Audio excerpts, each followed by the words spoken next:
Assalamualaikum warahmatullahi wabarakatuh. Perkenalkan, nama saya Muhammad Rafiq Saifuddin. Saya dari kelas 12 MIPA 3. Di sini saya akan membahas tentang teori relativitas khusus. Materi bab 1 semester 2. Materi yang akan saya bahas yaitu antara lain: yang pertama, relativitas Newton; yang kedua, percobaan Michelson-Morley; yang ketiga, postulat relativitas khusus Einstein; dan yang keempat, massa, momentum, dan energi relativistik. Baiklah, kita lanjut ke materi yang pertama, yaitu relativitas Newton. Teori relativitas Newton menjelaskan gerak-gerak benda jauh di bawah kecepatan cahaya. Teori relativitas mempelajari bagaimana pengukur besaran fisika yang bergantung pada pengamat, seperti halnya dengan peristiwa yang diamati. Gerak benda didefinisikan sebagai berubahnya kedudukan suatu benda terhadap titik acuan. Jadi, untuk menyatakan bahwa benda itu sebagai patokan, misalnya, Iwan dan Eka pergi ke Surabaya dengan naik kereta api. Menurut pengamat yang berdiri diam di stasiun mengatakan Iwan itu bergerak, sedangkan menurut Eka yang duduk di samping Iwan di dalam kereta itu mengatakan Iwan itu diam, tidak bergerak. Jadi dalam hal ini Iwan dapat dikatakan diam atau bergerak tergantung pada titik acuan yang dipakai. Apabila kerangka acuan adalah stasiun, dikatakan Iwan bergerak. Akan tetapi jika kerangka acuan yang digunakan adalah Eka yang duduk di samping Iwan di dalam kereta api, maka Iwan itu dikatakan diam. Jadi jika benda yang bergerak itu bersifat relatif, yaitu tergantung pada kerangka acuan yang digunakan. Berdasarkan contoh peristiwa di atas, maka kerangka acuan dapat dibedakan menjadi dua, yakni kerangka acuan yang diam dan kerangka acuan yang bergerak. Gerak benda yang bersifat relatif dikenal dengan teori relativitas. Kita lanjut ke rumus teori relativitas. Ada dua rumus teori relativitas. Yang pertama, V aksen sama dengan V1 ditambah V2 per 1 ditambah V1 dikali V2 per C pangkat 2. Dengan keterangan V1 sama dengan kecepatan benda 1 meter per second, V2 sama dengan kecepatan benda 2 meter per second. V aksen sama dengan kecepatan relatif benda 1 terhadap benda 2 meter per second, dan C sama dengan kecepatan cahaya dengan nilai 3 dikali 10 pangkat 8 meter per second. Rumus yang kedua yaitu Vx aksen sama dengan V dikurang Vx, dengan Vx aksen sama dengan kecepatan relatif benda terhadap pengamat bergerak, Vx kecepatan relatif benda terhadap pengamat diam, V sama dengan kecepatan pengamat bergerak terhadap pengamat diam. Selanjutnya kita masuk ke contoh soal. Sebuah kereta api bergerak dengan kecepatan 120 km per jam. Pada saat itu Salim berlari di atas kereta dengan kecepatan 10 km per jam searah kereta. Berapakah kecepatan Salim tersebut menurut orang yang berada di dalam kereta api dan orang yang berdiri di stasiun? Penyelesaian. Stasiun relatif diam menjadi kerangka acuan terhadap kereta api dan kereta api sebagai kerangka acuan terhadap Salim. Maka kecepatan Salim relatif terhadap kereta api adalah Vx aksen sama dengan 10 km per jam, sedangkan kecepatan Salim terhadap stasiun adalah Vx, besarnya memenuhi, yaitu Vx sama dengan V plus Vx aksen, Vx sama dengan 120 plus 10, dan jadilah Vx sama dengan 130 km per jam. Jadi kecepatan Salim tersebut menurut orang yang berada di dalam kereta api dan orang yang berdiri di stasiun yaitu 130 km per jam. Selanjutnya materi percobaan Michelson-Morley. Pengertian. Percobaan Michelson dan Morley ditunjukkan untuk membuktikan keberadaan ether. Ether yang sebelumnya dianggap sebagai suatu medium yang membantu perambatan gelombang elektromagnetik. Percobaan Michelson-Morley salah satu percobaan paling penting dan masyhur dalam sejarah fisika. Dilakukan pada tahun 1887 oleh Albert Michelson dan Edward Morley di tempat yang sekarang menjadi kampus Case Western Reserve University di Cleveland, Ohio, Amerika Serikat. Penjelasan serta rumus. Hakikat pada percobaan ini membandingkan kelajuan cahaya sejajar dan tegak lurus pada gerak bumi mengelilingi matahari.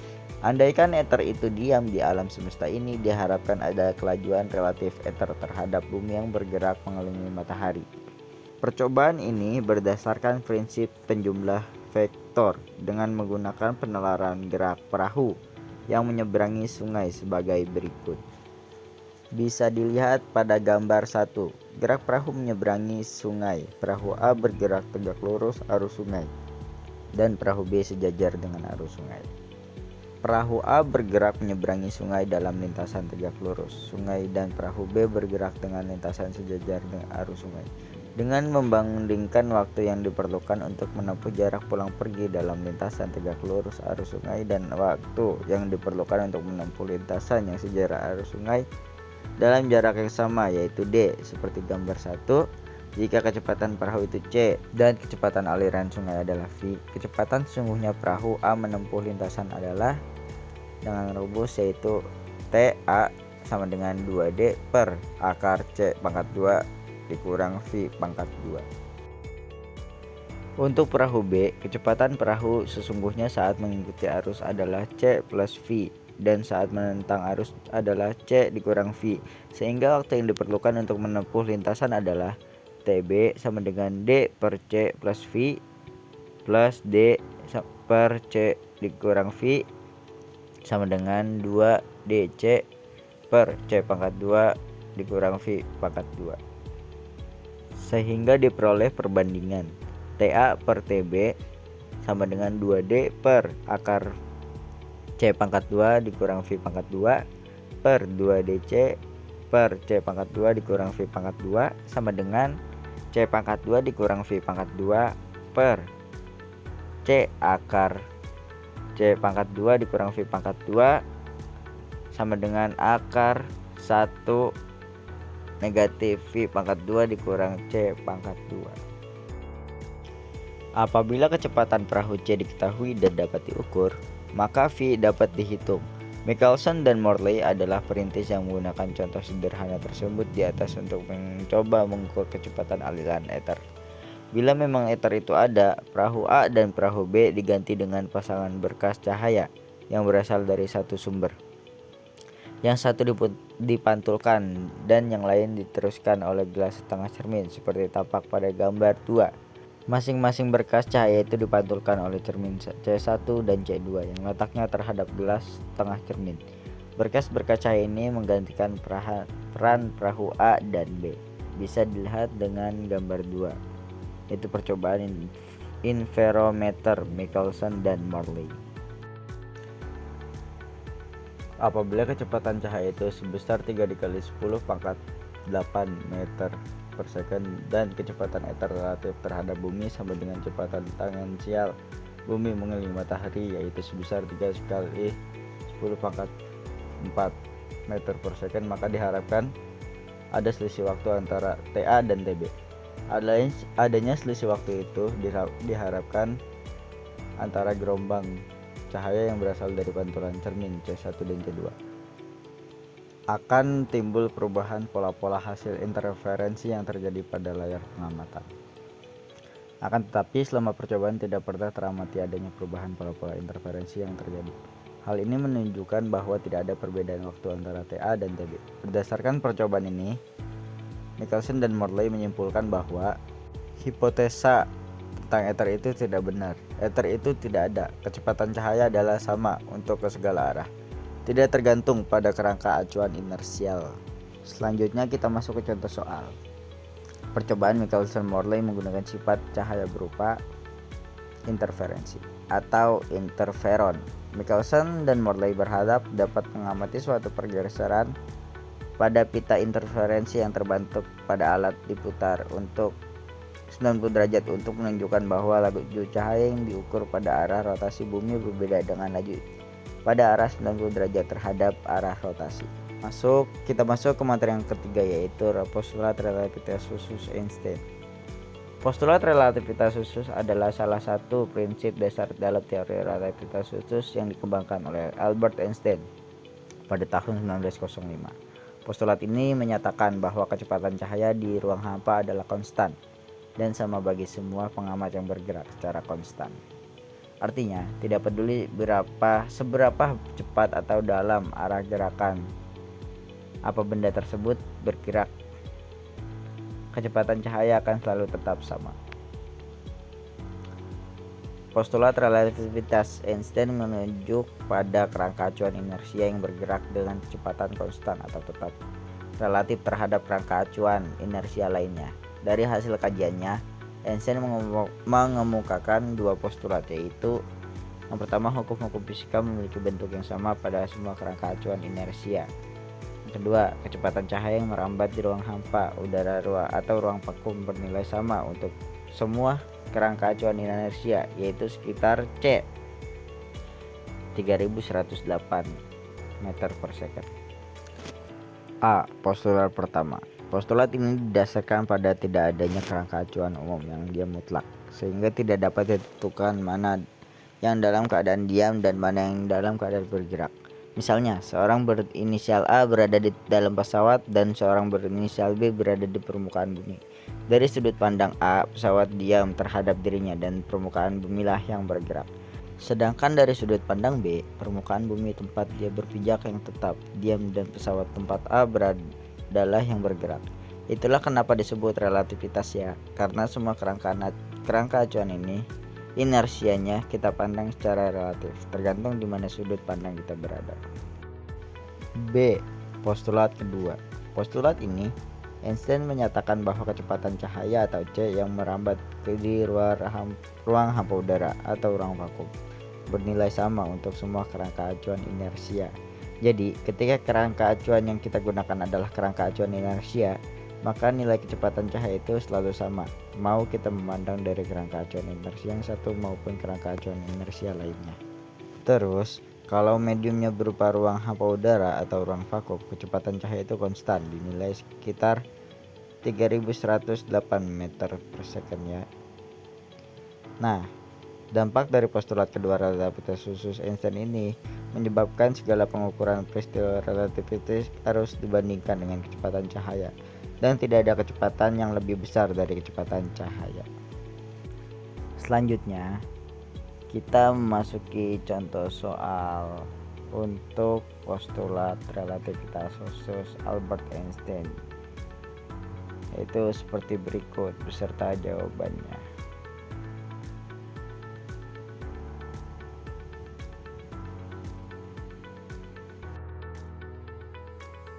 Kita masuk ke materi terakhir, massa, momentum, dan energi relativistik. Yang pertama yaitu massa relativistik. Massa merupakan besaran yang bergantung pada pengamat. Ini artinya massa benda akan menjadi lebih besar terhadap pengamat daripada massa benda ketika diam. Sehingga rumus massa relativistik yang dapat digunakan yakni sebagai berikut. M sama dengan M0 per akar 1 negatif V pangkat 2 per C pangkat 2. Dan keterangan M massa relativistik yang diamati pengamat bergerak, M0 sama dengan massa yang diamati pengamat diam, V sama dengan kecepatan pengamat bergerak. Kita lanjut ke contoh soal. Sebuah benda memiliki massa diam 4 kg. Tentukanlah massa benda tersebut jika benda bergerak dengan kecepatan 0,6 C. Jadi, dari soal di atas kita dapat mengetahui kalau M0 itu sama dengan 4 kg dan V sama dengan 0,6 C. Maka untuk menentukan massa relativitas yakni jawab M sama dengan M0 per akar 1 dikurang V pangkat 2 per C pangkat 2. M sama dengan 4 per akar 1 dikurang 0,6 C pangkat 2 per C pangkat 2. M sama dengan 4 per akar 1 dikurang 0,36. M sama dengan 4 per akar 0,64 sama dengan 4 per 0,8 dan hasilnya yaitu 5 kg. Kita lanjut ke momentum relativistik. Dalam kerangka acuan inersia untuk kelajuan yang jauh lebih kecil dari kelajuan cahaya, momentum didefinisikan sebagai perkalian massa dengan kecepatan. Hal ini menunjukkan bahwa momentum juga akan bersifat relatif karena faktor massa yang berubah ketika benda bergerak mendekati kelajuan cahaya. Momentum suatu benda akan terlihat bertambah besar ketika benda bergerak. Momentum ini disebut momentum relativistik benda. Secara sistematis, persamaan momentum dituliskan sebagai berikut. P sama dengan m0v per akar 1 dikurang v per c pangkat 2. Selanjutnya kita akan masuk ke contoh soal. Sebuah partikel dengan massa diam 5 gram bergerak dengan kecepatan 0,8 c relatif terhadap seorang pengamat yang diam. Tentukanlah momentum partikel tersebut dengan C sama dengan 3 dikali 10 pangkat 8 meter per second. Dari soal di atas kita tahu bahwa M0 sama dengan 5 kg sama dengan 5 dikali 10 pangkat negatif 3 kg. V sama dengan 0,8 C. C sama dengan 3 dikali 10 pangkat 8 meter per second. Nah, sekarang tinggal masukin angka-angka tersebut ke rumus momentum relativitas aja deh. Kita lanjut ke materi yang terakhir, energi relativistik. Ketika sebuah partikel atau benda dalam keadaan diam, partikel tersebut memiliki energi diam yang ditunjukkan dengan perkalian massa diam dengan kuadrat kelajuan cahaya.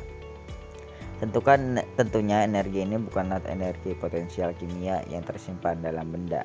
Jika benda bergerak dengan kelajuan mendekati kelajuan cahaya, energi total benda membesar, sama halnya seperti massa yang ikut membesar. Energi ini sering pula disebut sebagai energi relativistik benda. Selisih energi relativistik benda terhadap energinya dia merupakan energi kinetik benda. Cara matematis energi relativistik dapat dituliskan sebagai berikut.